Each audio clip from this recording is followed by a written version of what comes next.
itsura ng ating makeup storage bag. B, kita niyo naman, pwede mo siyang isabit sa CR or kahit sa room basta may sabitan, okay? Kasi this one is the hook. Kung mahilig ka din mag-travel or mag-organize ng mga gamit mo, kailangan mo to. Hanging makeup storage bag na nabili ko lang din sa TikTok. This one is super mura.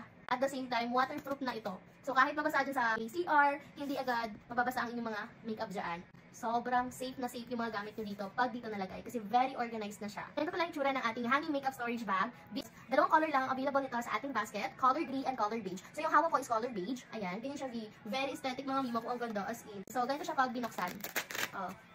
B, pwede mo siyang isabit dyan sa room, pwede mo siya isabit sa CR o sa mga hotel, kung mag-staycation kayo or mag-travel kayo. O mag-out na kayo, hindi mo na kailangang magmadali pang ilagay yung mga gamit mo dito, okay? Or isasal pa. This one, nandito na siya, ha? Hindi mo na siya kailangang tanggalin pa, mga mima ko. Ang ganda niya, as in, ito yung hook niya mima ko ha, yung hawak ko, ito. B, hindi agad yan makukulit ha. Ang dami niyang packet, as in, isa ha, dalawa, may pa-mesh pa dyan oh, tatlo, apat na zipper ang meron tayo for this bag, okay? At the same time, meron pa yan sa likod mga mima ko, kaya pwede kayo maglagay dito ng mga, kahit mga mask, okay? This one, isusuksok mo lang siya dyan.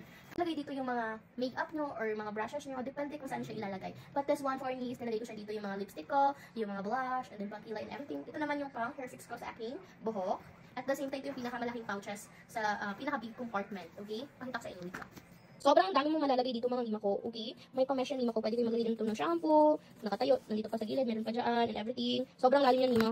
Ang dami mo pang pwedeng ilagay dyan, medyo maluwag pa yan. Sa same time mga lima ko, meron pa siyang hawakan dito, pwede siyang i-handbag, okay? And the same time mga lima ko, naka-flash sale tayo dito. Less than 100 pesos yung naman siya check out sa ating yellow basket, kaya i-check out mo na habang naka-sale pa. Bye!